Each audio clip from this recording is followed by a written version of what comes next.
Toto inštruktážne video je jednoduchým návodom, ako vyplniť žiadosť o ročné zúčtovanie dane za rok 2012. Vzor tlačiva určilo Finančné riaditeľstvo Slovenskej republiky a je umiestnené na stránke www.drsr.sk. Inštruktáž ukážeme na verzii žiadosti o ročné zúčtovanie dane v Exceli. Túto verziu je možné voľne stiahnuť zo stránky www.equilibrium.sk. Excelovská verzia je po obsahovej stránke zhodná s tlačivom určeným Finančným riaditeľstvom. Žiadosť má dve časti. Prvá časť je samotná žiadosť a druhou časťou je komentár pomôcka na vyplnenie žiadosti o ročné zúčtovanie dane. V tejto pomôcke je pri každej časti žiadosti vysvetlené, akým spôsobom ju treba vyplňať. V žiadosti o ročné zúčtovanie dane ako prvé zamestnanec uvedie svoje identifikačné údaje a uvedie, ktorú spoločnosť žiada o vykonanie ročného zúčtovania dane. Môže mať viacero zamestnávateľov, o vykonanie ročného zúčtovania dane môže požiadať len jedného z nich. Pokiaľ je zamestnanec ženatý, údaje o manželke nemusí uvádzať. Uvádza ich iba za predpokladu, že bude chcieť uplatňovať nezdaniteľnú časť na manželku. Predpokladajme, že tento zamestnanec si bude uplatňovať aj manželku. Zamestnanec v žiadosti o ročné zúčtovanie dane uvádza, koľko iných zamestnávateľov počas roka 2012 mal. Pokiaľ má len jedného zamestnávateľa, to je z toho, ktorého žiada o ročné zúčtovanie dane, tak sem uvedie 0. Pokiaľ mal dvoch zamestnávateľov, tak jeden z nich je ten, ktorého žiada o vykonanie výpočtu dane a druhý je ten iný zamestnávateľ. V takom prípade sem uvedie jednotku. Za každého iného zamestnávateľa je povinný predložiť k ročnému zúčtovaniu dane i potvrdenie o príjme za rok 2012 od týchto iných zamestnávateľov.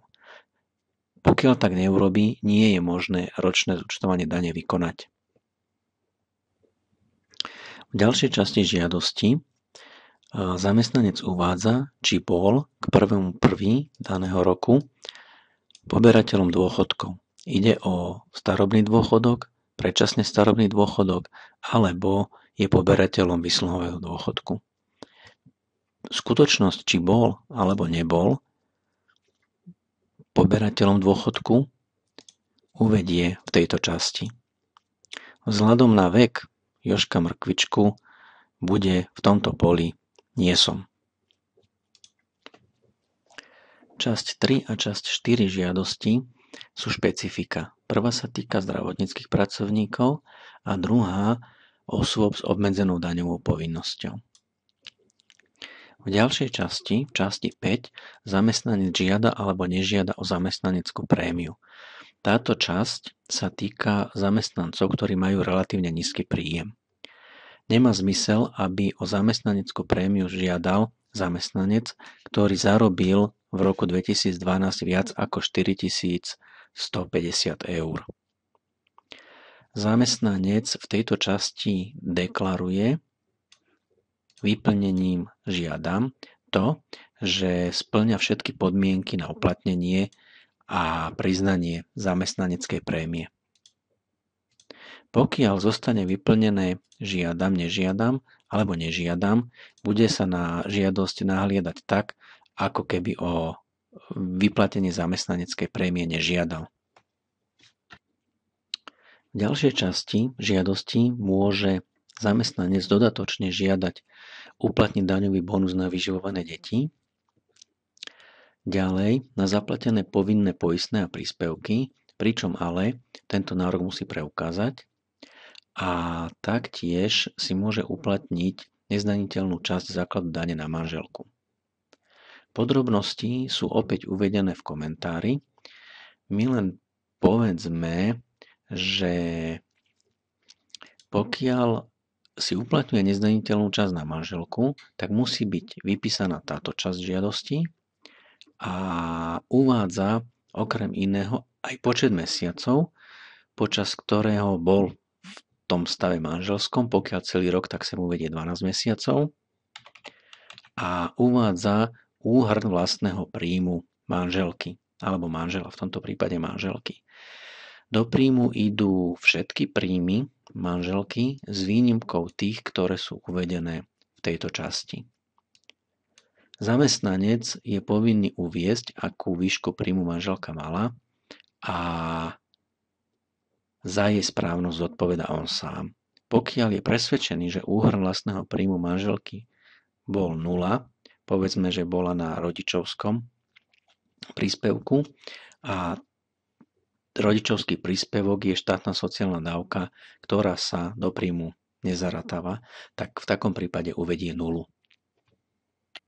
No a napokon bod 3 tejto časti žiadosti je opäť špecifikum, ktorá sa týka len dôchodcov s relatívne nízkym dôchodkom.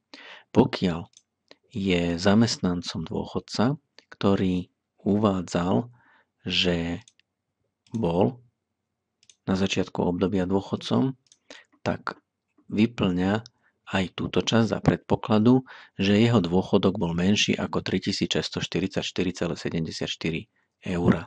Pokiaľ bol jeho dôchodok vyšší ako uvedená suma, tak nemá zmysel, aby túto časť vyplňal, a túto časť nevyplňa ani teda osoba, ktorá nie je poberateľom dôchodkov.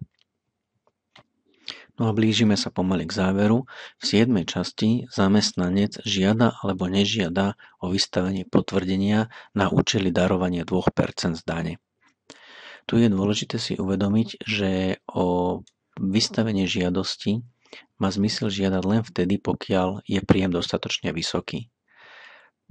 Podľa našich prepočtov nemá zmysel žiadať o vystavenie tohto potvrdenia pri tých zamestnancoch, ktorí zarobia menej ako približne 5280 eur, pretože skrátka nevyjde dostatočná suma na darovanie.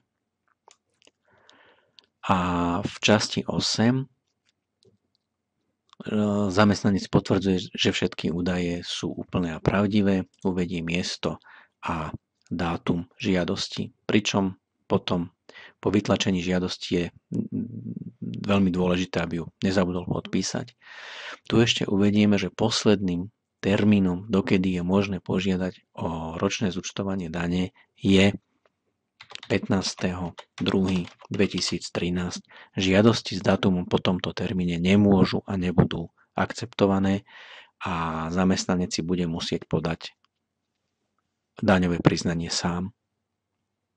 Ďakujeme za pozornosť. Veríme, že vám toto inštruktážne video pomohlo.